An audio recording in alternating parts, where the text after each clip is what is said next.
direct de la deuxième édition de M&A Stories, l'événement organisé par Leaders League et l'ARFA, dédié aux acquisitions, aux fusions, à l'intégration des entreprises sur un segment large cap.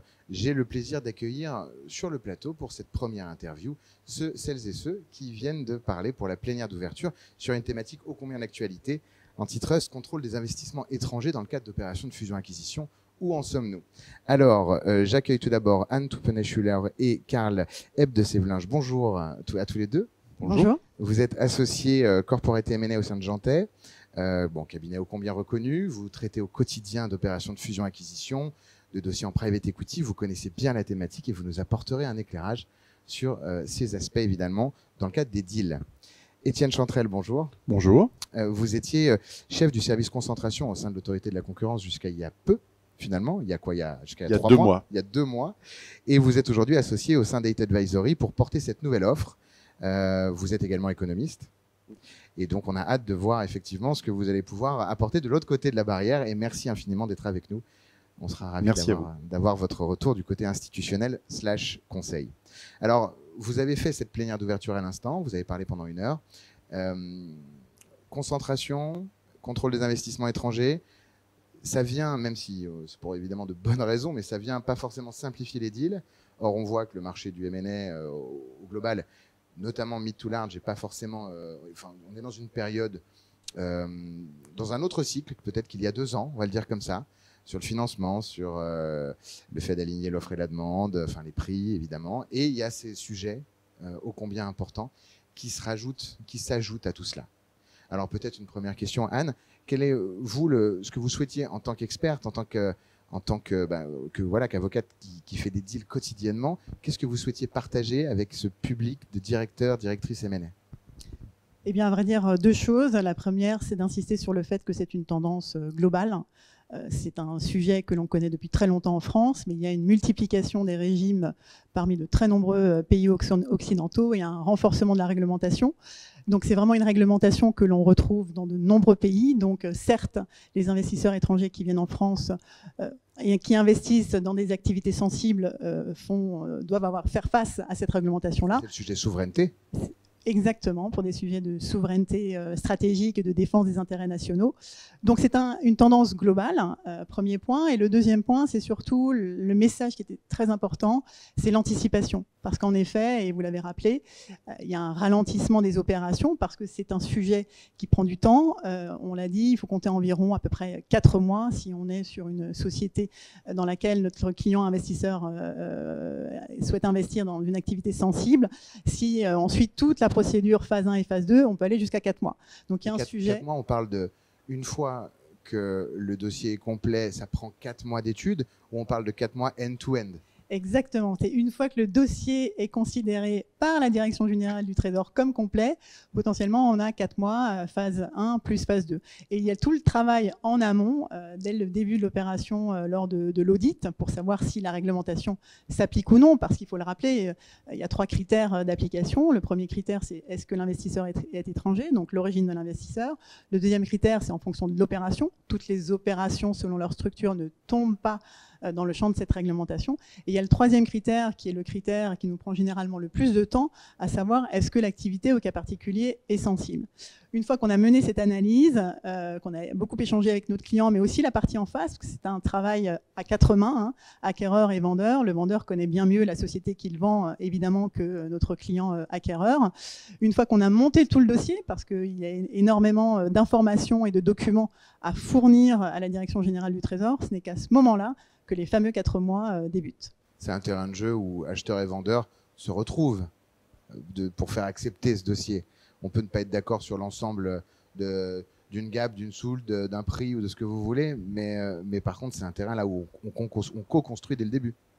On construit, mais on va aussi beaucoup négocier, parce que dans le contrat d'acquisition des actions si on est sur un changement de contrôle et une acquisition de titres.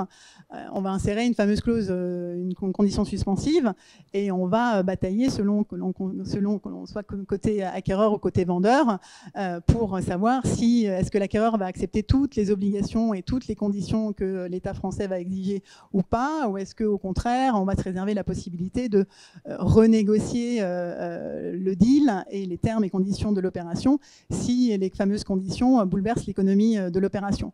Donc il y a un intérêt commun lors de la préparation du dossier auprès des autorités, mais il y a évidemment un moment de négociation assez fort pour savoir jusqu'où les parties, côté acquéreur et côté vendeur, sont prêtes à aller. Merci beaucoup, Anne. Et Étienne, il y a toujours eu, alors vous avez vos messages à transmettre, mais une question peut-être pour vous lancer. Il y a toujours eu ces deux acteurs, nationaux et supranationaux, enfin en tout cas le régulateur en France, le régulateur européen. Comment ça se passe, vu que c'est une thématique, encore une fois, je le rappelais en introduction, qui monte, qui est de plus en plus importante, qui prend de plus en plus de temps. Comment ça se passe entre ces deux régulateurs? Évidemment, il y a des sujets de compétences, mais il y a également, évidemment, un sujet politique presque. Alors, oui, il y a beaucoup d'échanges. Pour replanter le décor, oui, on a un contrôle des concentrations sous sa forme actuelle en France depuis 2001, au niveau européen depuis 1989. Alors, il y a à la fois un côté avec un peu plus de sécurité juridique que pour les contrôles fondés sur la souveraineté, parce que les critères sont un peu plus simples à deviner. Ce sont essentiellement des critères en chiffre d'affaires, et on sait si l'opération est en dessous des seuils de chiffre d'affaires, si elle est notifiable au niveau national. Les seuils sont un peu différents de pays européen à pays européen, mais voilà, ou à partir d'un certain niveau, si elle est notifiable à la Commission. Et là, il y a des échanges qui se font à la fois sur des aspects de politique globale de la concurrence entre les autorités nationales et la Commission, et aussi concrètement sur des dossiers. Les dossiers peuvent être renvoyés d'un instance à une autre. Voilà. Donc ça, c'est le bon côté. Il y a un petit peu plus de sécurité juridique. Deuxième bon côté, les décisions sont publiques. Et donc, on peut quand même avoir une bonne idée de ce qui s'est fait dans la pratique décisionnelle des différentes autorités. Ça permet au Conseil d'anticiper un peu mieux. Alors, il y a quand même des mauvais côtés, si je puis dire. Le premier, c'est que j'ai dit qu'il y avait une grande sécurité, mais désormais, il y a des possibilités pour la Commission d'attraper des opérations sous les seuils, qui normalement n'auraient pas dû... voilà, ça c'est nouveau. C'est un cas d'un nouveau règlement, d'une nouvelle façon de fonctionner, ou c'est la pratique? C'est une nouvelle façon de fonctionner. C'est un changement dans... Je vais essayer de choisir mes mots. Hein, c'est un changement dans les recommandations que la Commission fait sur l'application de l'article 22 du règlement 139/2004, pour être tout à fait précis. Et donc, on se retrouve parfois au milieu du gué. On se retrouve parfois à devoir demander, voilà, est-ce que vous avez l'intention d'évoquer ce cas qui normalement n'aurait pas dû être notifié, mais que vous avez désormais le pouvoir. Ça reste très très rare. Hein. Il y a eu 3 cas depuis 4 ans que cette nouvelle politique est en place, au niveau européen, global. Donc concrètement, pour les dirigeants qui nous regardent, qu'est-ce qui fait que je suis à risque? Alors, ça a été mis en place pour attraper des opérations du type on est un grand groupe et on achète une start-up qui a 0 chiffre d'affaires. Normalement, ça passe en dessous des seuils en chiffre d'affaires. Vu les montants que certains groupes sont prêts à mettre en place, on se dit qu'ils en attendent quelque chose qui notamment peut avoir des impacts concurrentiels. Donc on va dire, si je suis Facebook et que j'achète Instagram, je passe en dessous des seuils. Normalement, ça se fait sans aucun contrôle.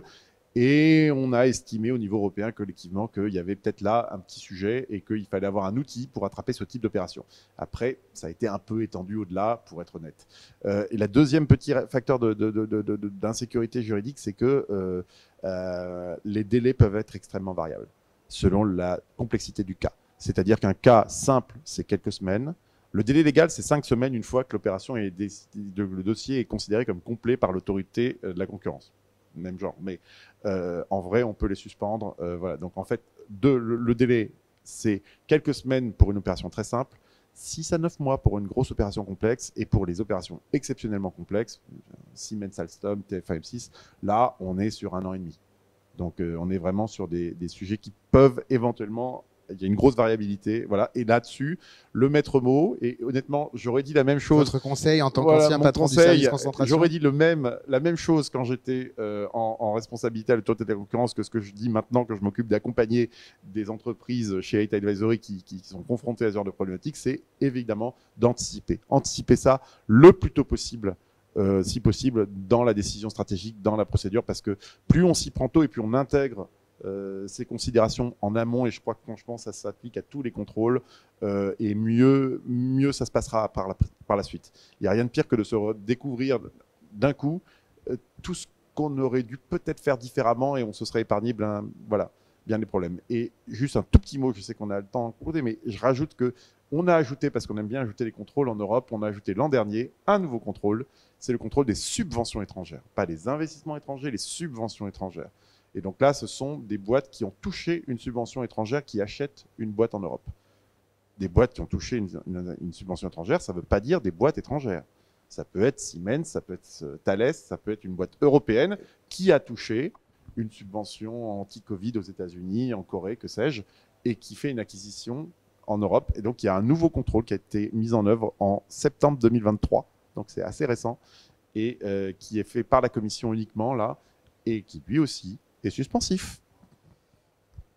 Tout ça, ça vient, j'imagine, à la suite de notamment PGE et de tout ce qu'on a mis en place déjà en Europe. Juste sur la question du PGE, qui concerne beaucoup de gens qui doivent nous regarder, ça se passe comment intra-Europe? J'ai pris 200 bars de PGE, je fais une acquisition en Italie, ça se passe comment?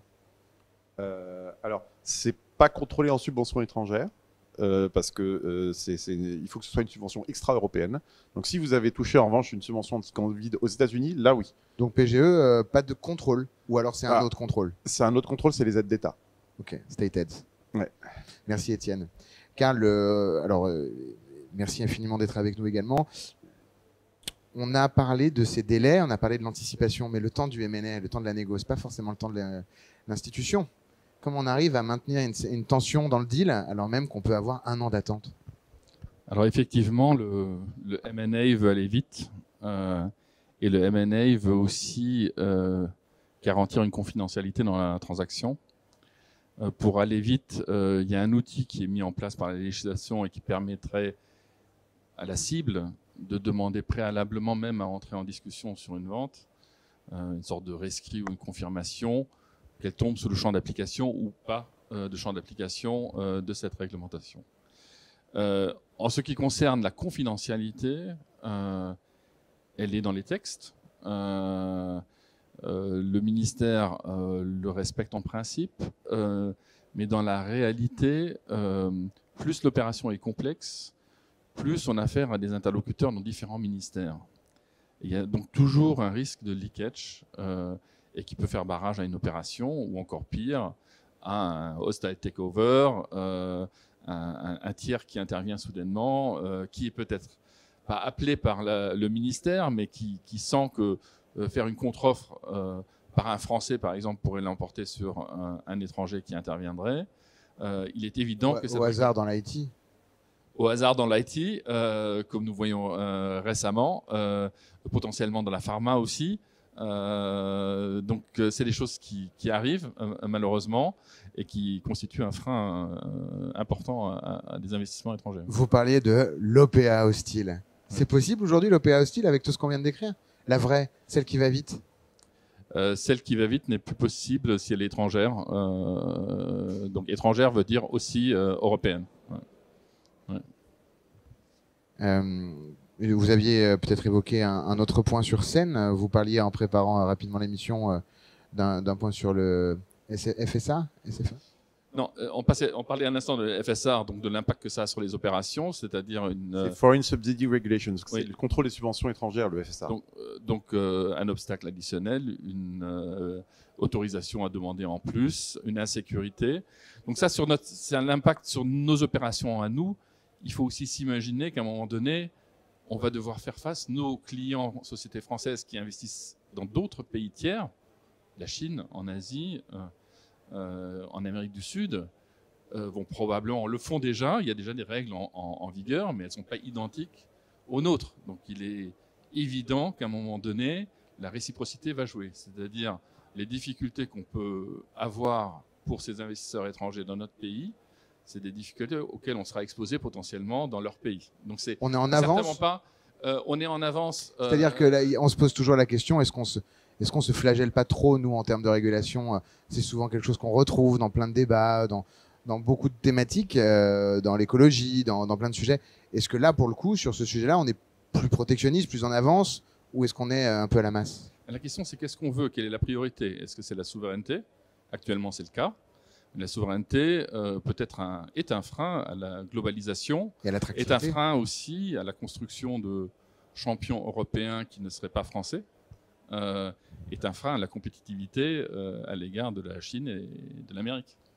Mais le FSR a été mis en œuvre à la demande des entreprises européennes. Hein. C'est quelque chose qui est très étranger à l'esprit des règles d'il y a 30 ans, on va dire.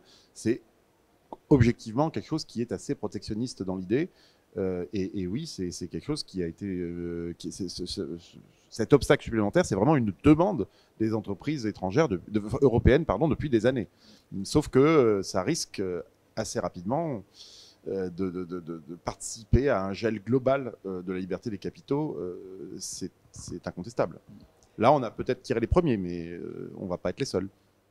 Et c'est vrai que la France est l'un des premiers pays en fait en Europe à avoir instauré ce régime avec une multiplication en fait des secteurs concernés. Et dernièrement, on a beaucoup parlé du décret Montebourg en 2014, à l'époque où General Electric avait racheté la branche énergie d'Alstom. Depuis 2014, quand on voit la liste des activités dites sensibles, donc qui potentiellement sont jugées critiques pour des raisons d'ordre public, de sécurité publique ou de défense nationale, cette liste n'a de cesse d'être rallongée encore en début d'année, depuis donc le 1er janvier, où on voit que tout ce qui est activité d'extraction, de transformation, de recyclage des matières premières critiques, ou encore la sécurité des systèmes, des centres pénitentiaires, pour juste vous donner un exemple, fait partie maintenant de la liste des secteurs sensibles, ou tout ce qui est recherche et développement dans la photonique. Donc on voit que au fil du temps, et la position en fait de nos autorités est toujours de dire il faut qu'on soit en adéquation avec les risques. Donc c'est toujours ce fameux équilibre à trouver entre protéger défendre notre souveraineté stratégique, défendre nos intérêts nationaux, tout en ne rebutant pas les investisseurs étrangers, et à l'État de définir quel est le bon curseur. J'ai peut-être une question en clôture, parce que je vous avais promis de ne pas vous garder trop longtemps.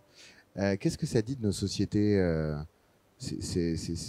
ce mouvement, finalement, effectivement, où on revient? Il y avait des agences de défense avant, des intérêts économiques qui avaient été, au fur et à mesure, qu'on avait vu disparaître en Europe.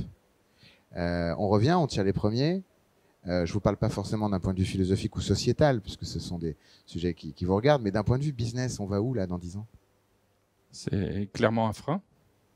Ouais, donc, s'il n'y avait pas ces réglementations, les marchés seraient plus ouverts. C'est un nationalisme économique, mais qui est aussi justifié par l'expérience récente. Les guerres, le Covid, nous avons vécu des moments de pénurie, d'incapacité d'approvisionnement. Et donc aujourd'hui, tout État européen, malheureusement, est dans une réflexion très nationale économique. Et dans 10 ans alors? Et dans 20 ans, ou dans 20 ans, je sais pas. On peut parler de cycle, je pense que j'espère. J'espère qu'on aura un nouveau cycle peut-être plus ouvert et plus global qu'aujourd'hui.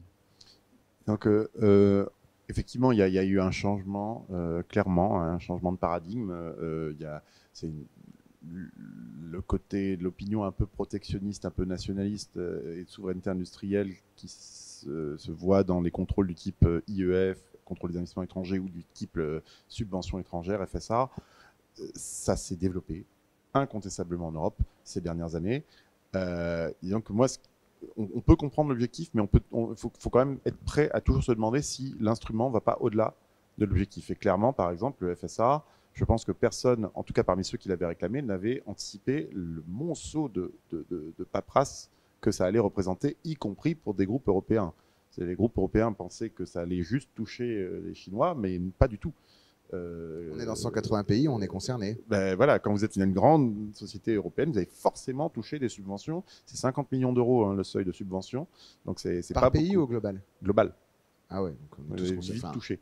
Vous êtes tout de suite touché. Donc, si vous appelez Thales ou n'importe quel grand groupe européen, j'en sais rien. par ou pays, Siemens, on aurait pu éventuellement voilà. optimiser, mais là, au global. Non, et d'ailleurs, du coup, il y a une petite bizarrerie, c'est que vous êtes parfois, vous dépassez le seuil global, mais après, il y a un seuil par pays qui vous oblige à... Donc, parfois, vous avez dépassé le seuil global, mais il n'y a aucun des pays qui vous a subventionné qui dépasse le seuil individuel. Donc, vous faites une notification vide. Voilà. Mais Mais vous êtes dans le radar. Donc voilà, donc je dirais qu'au minimum, ce qu'il faudrait espérer, c'est qu'on soit capable d'ajuster, y compris peut-être à la baisse, instruit par l'expérience. Alors, l'histoire n'est pas extrêmement optimiste en la matière, puisqu'on a plutôt tendance à avoir beaucoup de mal à revoir une réglementation une fois qu'elle est mise en place. Mais il faudrait au moins espérer qu'on soit capable d'ajuster, parce que là, on peut vraiment se demander si on a bien les bons outils, si les outils sont vraiment adaptés à ce qu'on voulait avoir, et si on ne tire pas trop loin, si on n'a pas un peu trop d'effet de bord. Voilà. Anne, Karl disait, il souhaiterait en tout cas un changement de cycle à l'avenir. Étienne vient de nous dire une correction, en tout cas une évolution de la régulation en mode ex post. Qu'est-ce que vous souhaitez à ce marché? Qu'est-ce que vous souhaitez à cette matière et au M&A? À vrai dire, je partage totalement leur avis. On est dans une compétition économique exacerbée, donc on va pour le moment vers plus de contrôle et plus de réglementation, ce qui n'est pas forcément toujours totalement positif, en tous les cas pour le regard des investisseurs étrangers. Donc je pense que l'idéal, c'est de trouver la juste mesure. On voit par exemple que l'Europe a pris un règlement, c'est simplement une mesure de coopération. Donc on reste au niveau des États, au niveau national dans le contrôle, et ce sont les États qui contrôlent. L'Europe a décidé pour le moment, mais à voir comment ça va évoluer, de mettre en place un mécanisme de filtrage, plus pour que les États membres entre eux coopèrent. C'est-à-dire que dès qu'il y a une demande faite dans un pays, elle est notifiée à la Commission et aux autres pays, et puis il y a de l'échange d'informations entre les États. Donc on voit qu'on peut aussi trouver de la souplesse dans certains mécanismes, à voir comment cela évoluera au niveau européen à l'avenir. Merci infiniment à tous les trois d'avoir accepté de partager ces quelques minutes avec nous sur le plateau. Pour ma part, je vous retrouve dans un instant pour la suite de nos interviews. Vous êtes sur For Change et la suite de M&A Stories, c'est dans un instant.